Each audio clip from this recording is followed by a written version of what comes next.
ومن سيئات أعمالنا فلا هادي له لا شريك له ولا نظير له لا مثل له ولا مثال له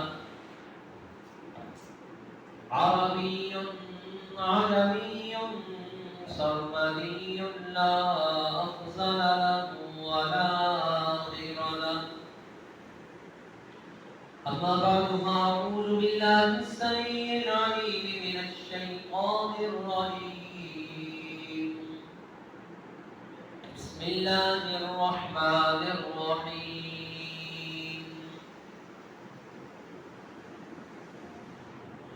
إن الله اشترى من المؤمنين أنفسهم وأموالهم بأن لهم الجنة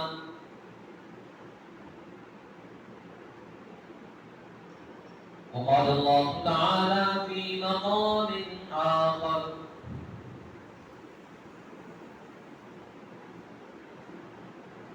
إلا الذين آمنوا وعملوا الصالحات فلهم أجر غير ممنون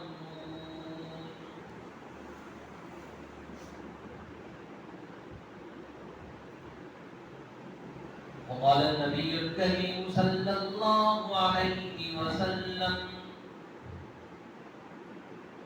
اتق المحارم تكن أعبد الناس أو كما قال نبينا عليه الصلاة والسلام صدق الله مولانا العظيم وبلغنا رسوله النبي الكريم ونحن على ذلك لمن الشاهدين والشاكرين والحمد لله رب العالمين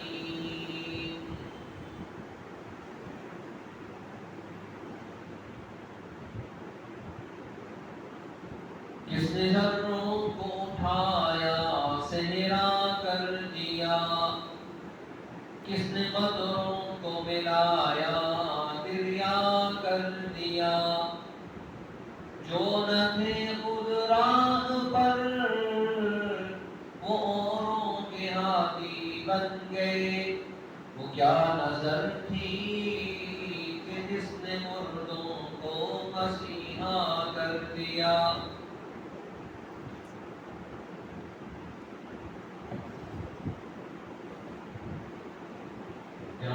سامعین بھائیو احترام میرے بزرگ بھائیوں عزیز نوجوان ساتھیوں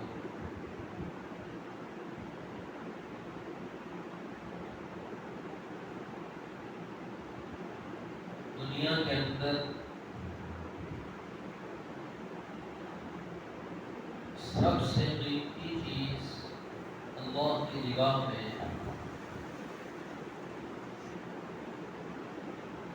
وہ ایک بندہ مومن ہے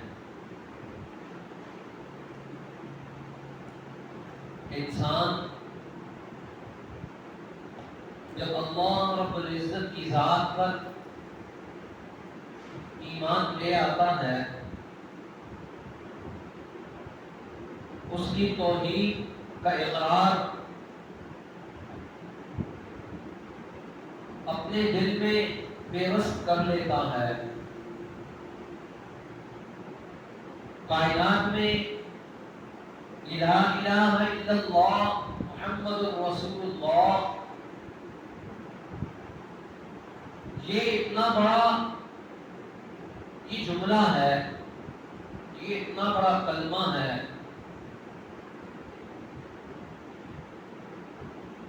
ہمارے بزرگوں میں سے حضرت مجدد الفسانی رحمہ اللہ جو ہندوستان کے سارے اولیاء اللہ کی بنیاد ہیں جو سلسلہ نقشبندیہ کی بنیاد میں سے ایک بنیاد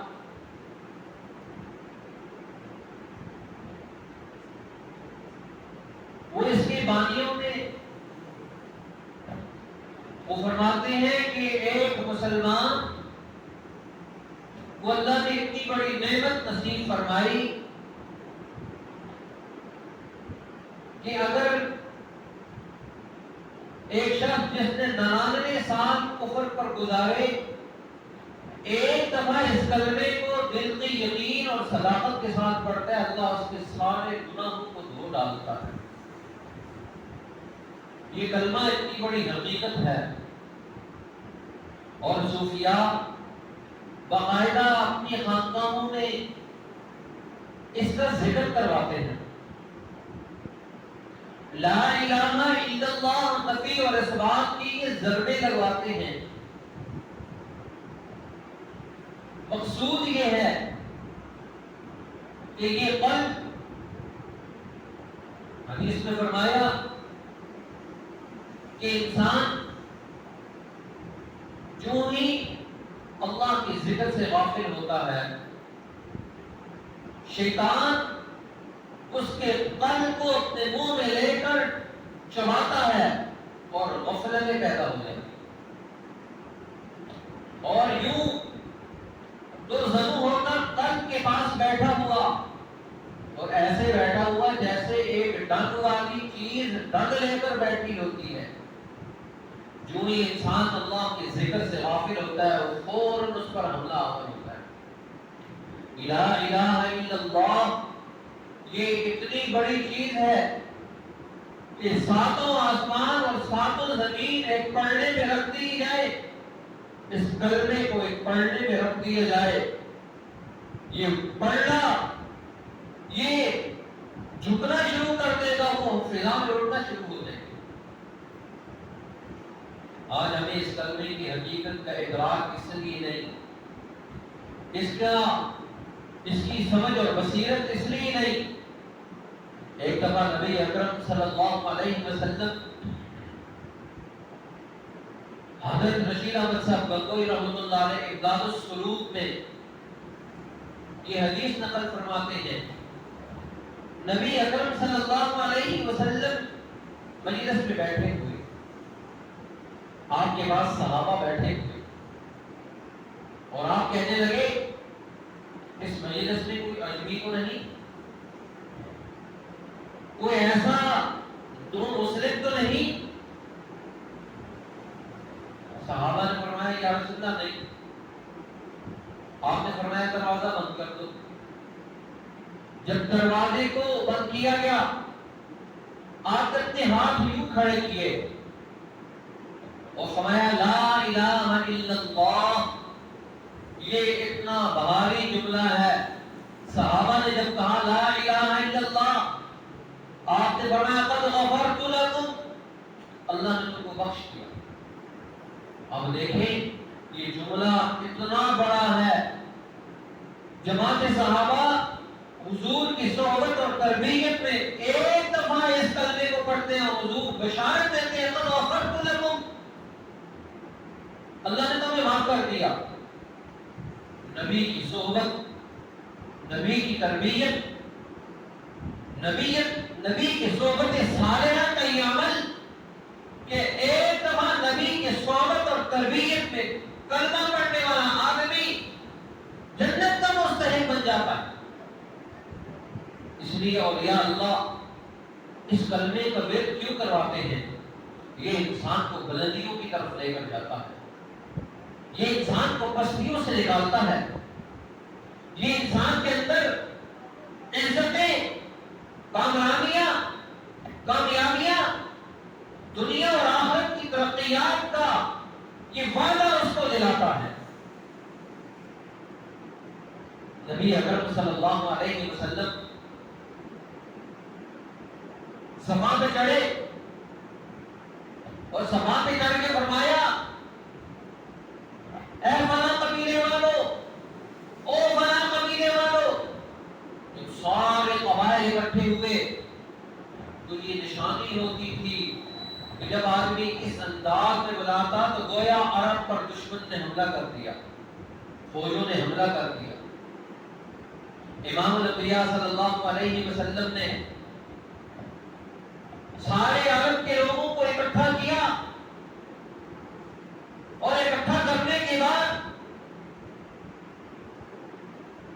وہاں پر آپ نے فرمایا اگر میں تمہیں کہوں اس پہاڑ کے پیچھے سے ایک دشمن کی فوج تمہارے اوپر حملہ آور ہے، تم مانو گے؟ حدیث کی کتابوں میں ہے رسول اللہ صلی اللہ علیہ وسلم کی امانت اور دیانت کا یہ عالم تھا۔ کچھ لوگ یوں گھوم کے کہ گویا فوج آ رہی ہے، انہیں قوم پر گھوم کر دیکھنا شروع کر دیا، سچی کی زبان سے بات کرتی ہے کبھی جھوٹی نہیں، اپنی ایڑیوں پر گھوم کر دیکھا کہ دشمن کی فوج آ تو نہیں گئی، اور رسول اللہ صلی اللہ علیہ وسلم نے اس وقت یہ فرمایا قولوا لا الہ الا اللہ تفلحون، اے عرب کے لوگوں تم لا الہ الا اللہ پڑھ لو کامیاب ہو جاؤ گے، تملکوا بها العرب، تم عرب کے مالک بن جاؤ گے، اور اس کلمے کا دوسرا فائدہ یہ ہوگا وتدین بها العجب، عجب سارا تمہارے تابع ہو جائے گا۔ یہ تو دنیا کا فائدہ ہے، اور آخرت کا فائدہ کیا ہے؟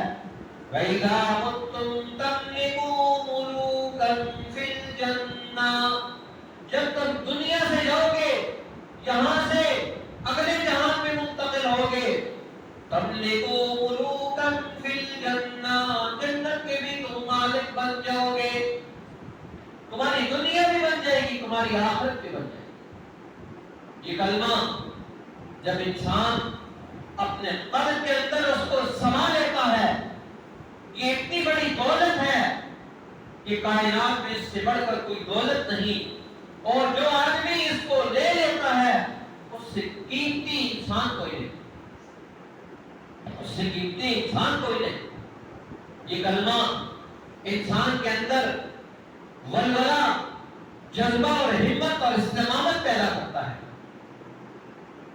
دنیا کی ساری قوتیں اور طاقتیں ایک طرف ہوں، جماعت صحابہ نے جب لا الہ الا اللہ پڑھ لیا، پھر دنیا کی کوئی قوت اور طاقت ان کے اندر سے اس ایمان کو ختم نہ کر سکی۔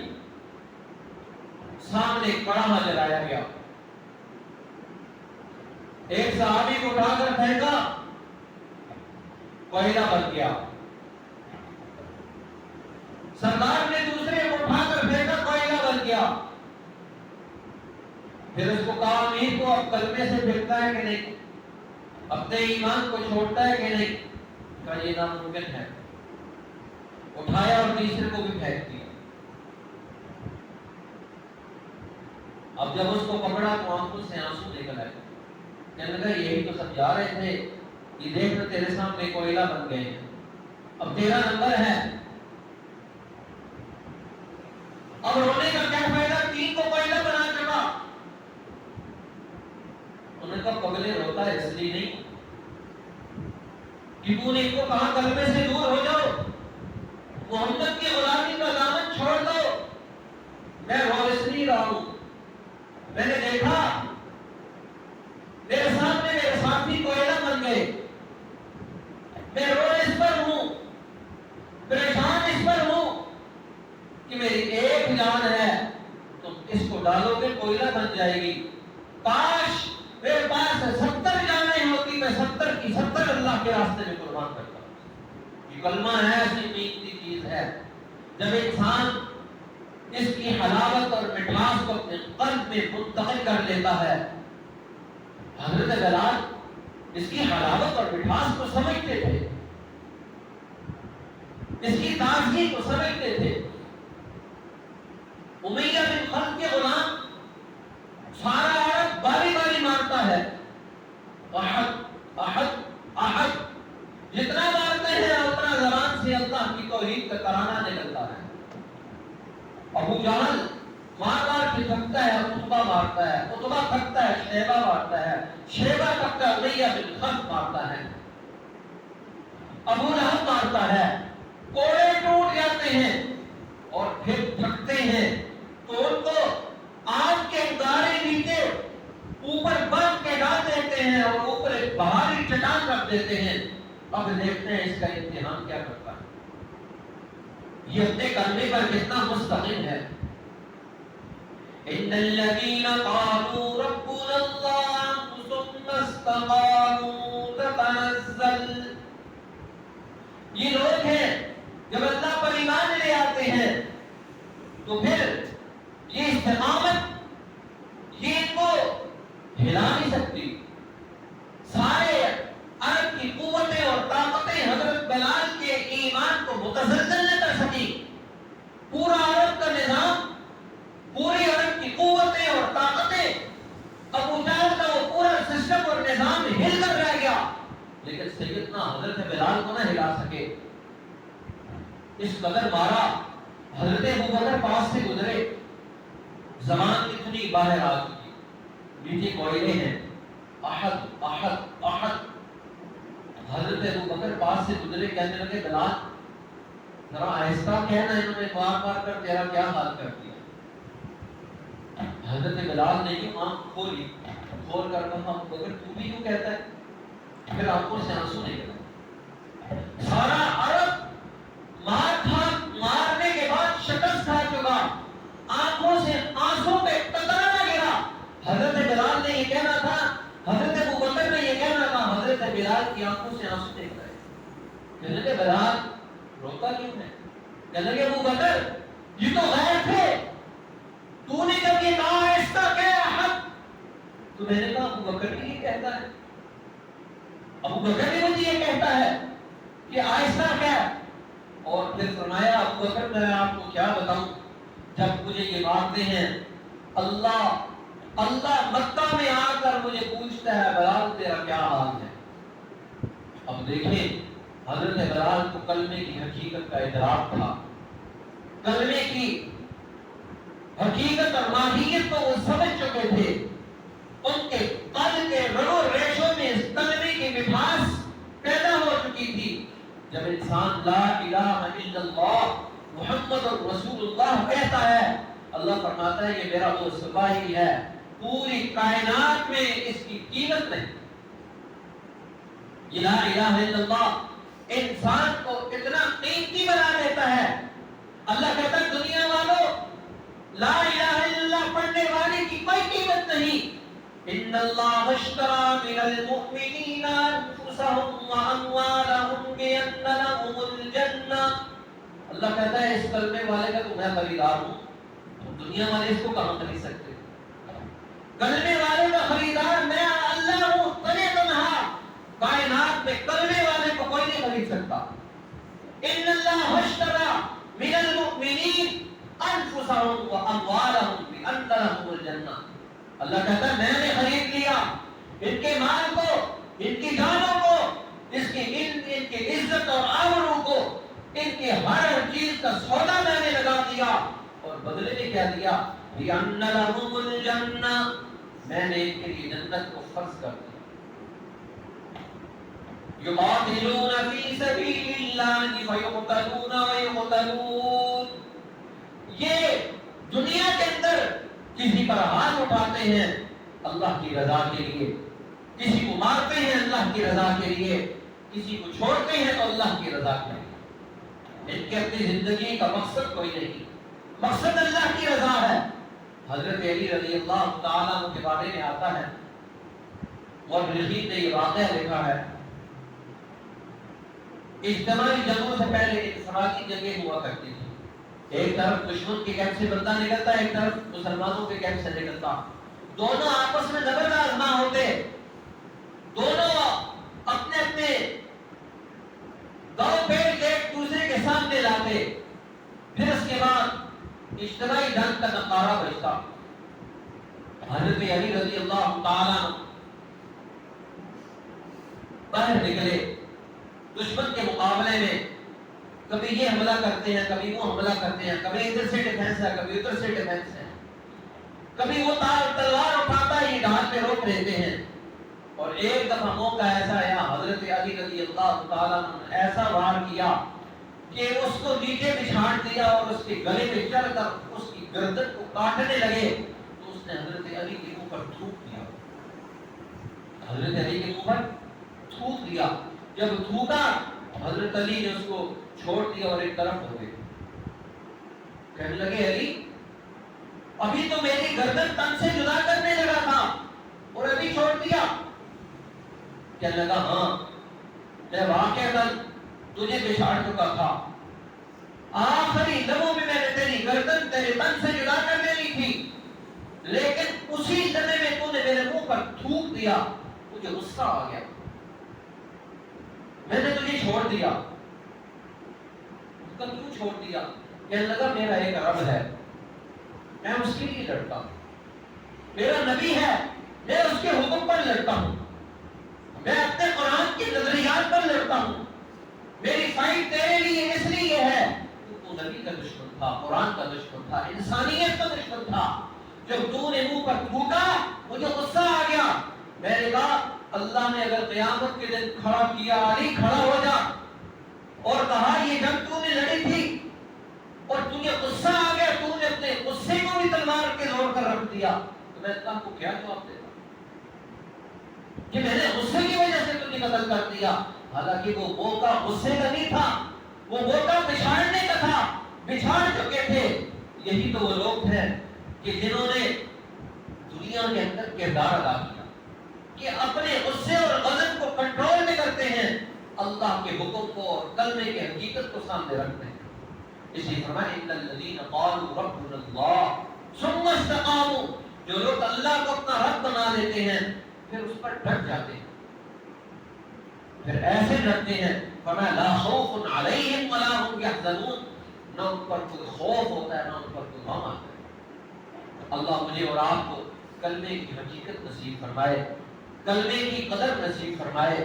لا الہ الا اللہ محمد رسول اللہ یہ اتنا عظیم شان کلمہ ہے، اللہ نے مجھے اور آپ کو یہ نصیب فرمایا بغیر کسی درخواست کے۔ اللہ مجھے اور آپ کو اس کی قدر نصیب فرمائے، اس کی اہمیت نصیب فرمائے اور اس کی بنیاد پر دنیا میں کردار ادا کرنے کی توفیق نصیب فرمائے۔ واخر دعوانا الحمدللہ رب العالمین۔